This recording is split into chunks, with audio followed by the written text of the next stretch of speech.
Hello, hello. I thought I'd do a part 2 to the Panasonic DMR E55 repair. And the bloody battery's just conked out on my other helmet. I'll charge that up. In fact, charge it up now. Well, I'll do it later. We're doing a Panasonic today, aren't we? Right, yeah, I just finished soldering, put the board back in. Oops. The soldering iron's cooled down now. Throw it away. Yeah, it's back in. Retaining screw, don't forget to put that retaining screw, apparently it's necessary. Mounting points here, here and here, which actually form part of the earthing circuit, so don't omit that. I push a little ribbon back in, that's quite simple. Can you see? I don't know if I'm at the right angle. Oops, there, can you see?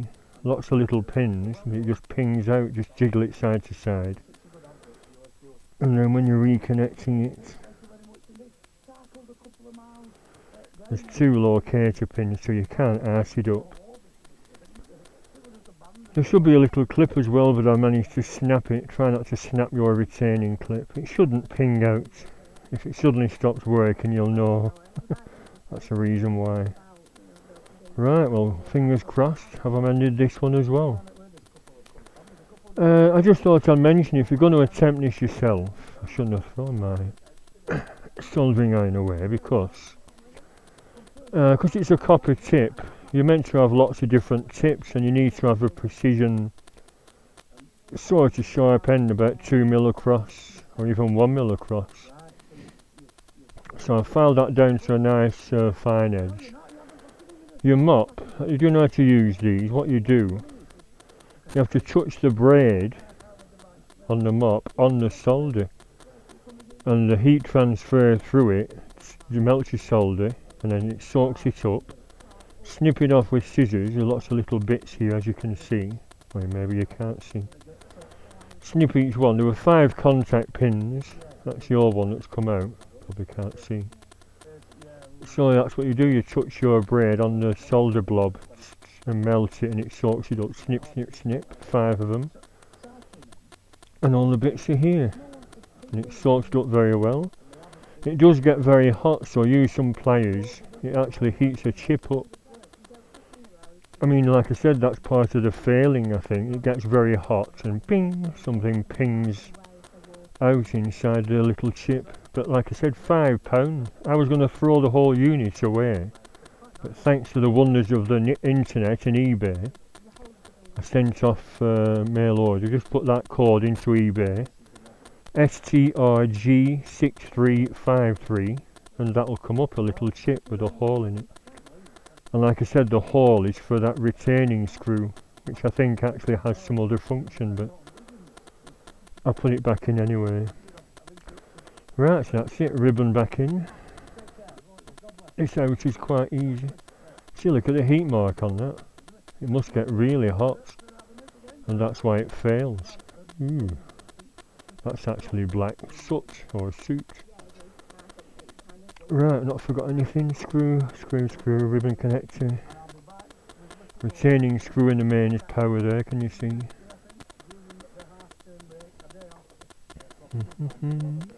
A little bit fiddly. There we are, lovely jubbly. I've managed to lose a screw actually. I should have put them in a little saucer. One of these screws has disappeared. Always do it on a tidy work surface. This is not tidy. I'll probably find the screw later. Oh, doesn't matter, I don't think. I hope it doesn't. I mean, it's just a flat-ended, maybe a self-tapper. Might be able to find one elsewhere.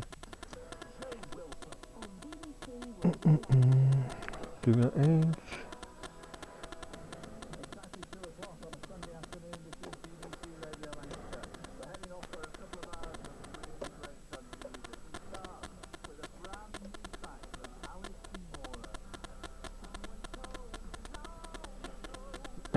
This is a simple bit, putting these back on. But it is easy to jump threads. Right, while I'm at this side, put the side one on. The side one's a big chrome flatheads or pan heads.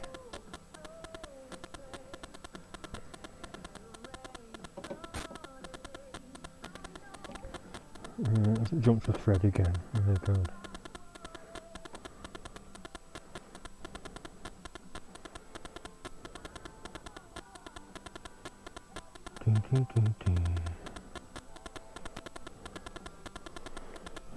Other one.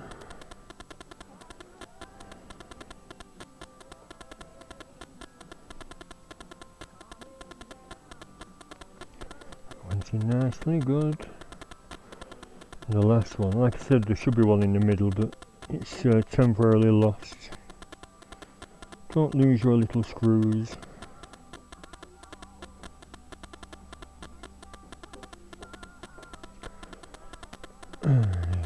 Right. Did I mention everything? Braid, cheap solder, only $2.50 for solder, but it is quite thin. 17 grams of grain. 60% tin, 40% lead. With cheap solder. I forgot if I mentioned the important points. The important point is, did I mention? This isn't a very professional repair video, as you can see, but I think I mentioned, I should have done, because it's quite important. You'll notice on the back of the board where these pins protrude from, next to the two of them, there's another little connection to a tiny little microchip, and you will want to avoid going anywhere near that, because if you touch it and break the circuit, or even touch the chip, the risk of damaging it. So solder, all you need is a contact, so just do it from the opposite side. Blob, blob, little blob. As long as you're making a contact, you don't need to go near the chips on the other side, you know what I mean? I don't know if it would have broke, but oh, we'll see now, won't we? If I've burnt something out. Oops, I stood on. Marvellous, I stood on my bugger. Why did I put that there? I've not broke anything. Never stand on your soldering iron, because I might need that if this doesn't work. Standing on those upturned plugs, that's a torture device, isn't it? Imagine standing on that barefoot. There's a double adapter, make sure they're both working. I know it's a bit long-winded. Did you watch part 1? That was also long-winded. Right, moment of truth. In, there's the end.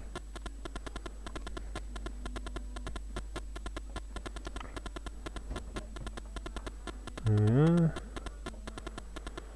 Alright, switch on. Come on, come on. Yes, they're both flashing.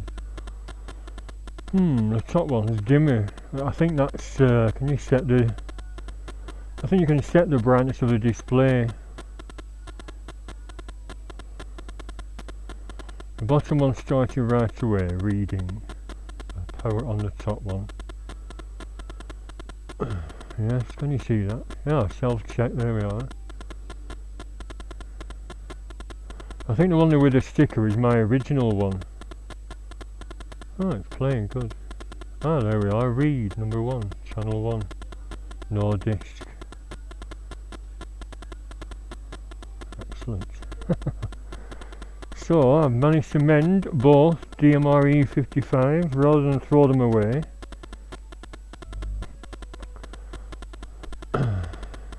Read, come on, work. Don't shut down and go into self-check. Read. Yes, there we are, track 13. It's a remote. So, stop. Play. Remote's operating both. Yeah, so they're both working, I'm amazed. Oh my god. Actually, I was so confident it would work. I've actually bought some recordable Panasonic DVDs, although I'm a bit suspicious. Do Panasonic have a factory in India? Where's the packet? In the recycling, there we are. Yeah, they're on eBay, cheap. That's my aftershave. That's the box that came in. Panasonic DVD minus size, because that's all this can handle. DMR E55, 120 minute, 10 pack. £6 something for 10, I was amazed. I got 2 lots, but when it says on the back, made in India, fabric in India, we'll find out, won't we, if they actually work. I might do a part 3 actually. They are gold, I've opened one, they are gold coloured. But they just look like they might be bootleg ones to me. I mean, someone else on eBay was selling some that said made in Hungary. And another one, slightly more expensive, made in Japan. I think I'd be happier with the Japanese ones. What's that playing? Oh, I put a CD in, didn't I? And that one I put a DVD in. The goodies, I'll be doing an upload from that later tonight probably. Right, excellent. Everything's working fine. I'll take the CD and DVD out while I connect them up back onto my hi-fi. Power off, I'll use the remote, power off. Bye.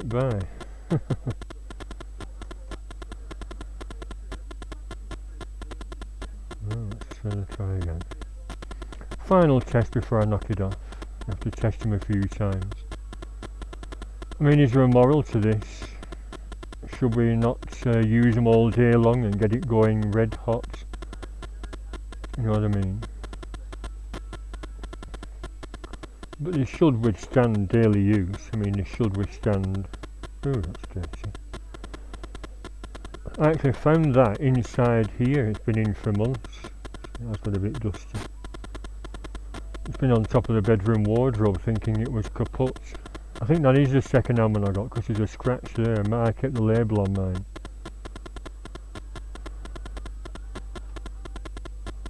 Right, read. No disc. There we are. And off.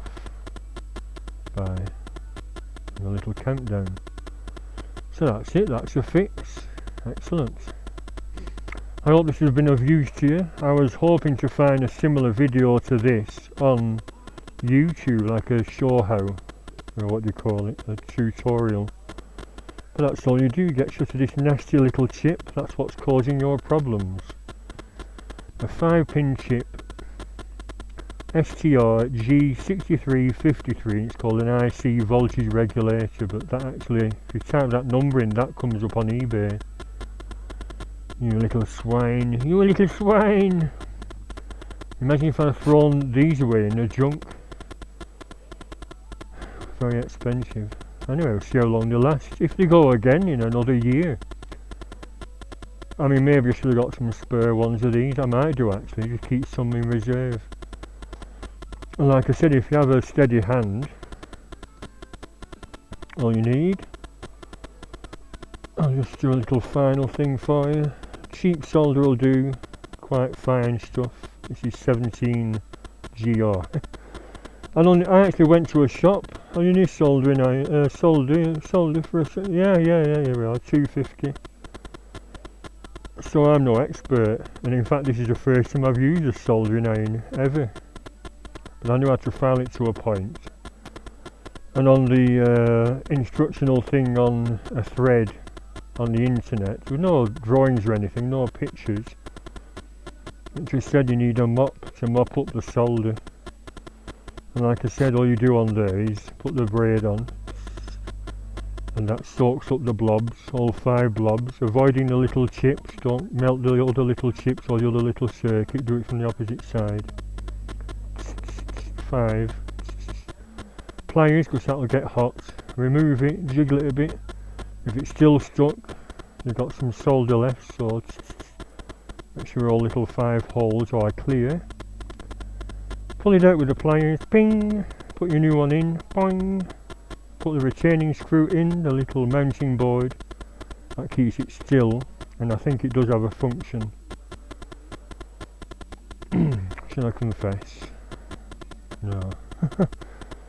It was done before by someone else, and they missed putting the retaining screw in and it didn't work, so I just took it off, put the retaining screw in, resoldered it, and now as you can see it's working fine.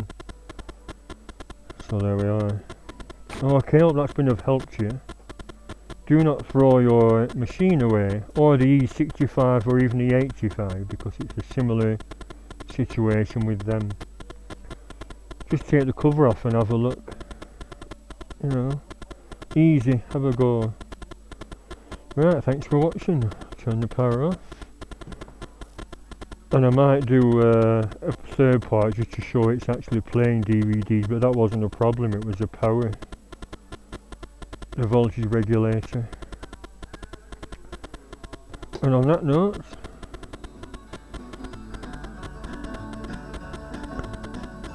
yeehaw!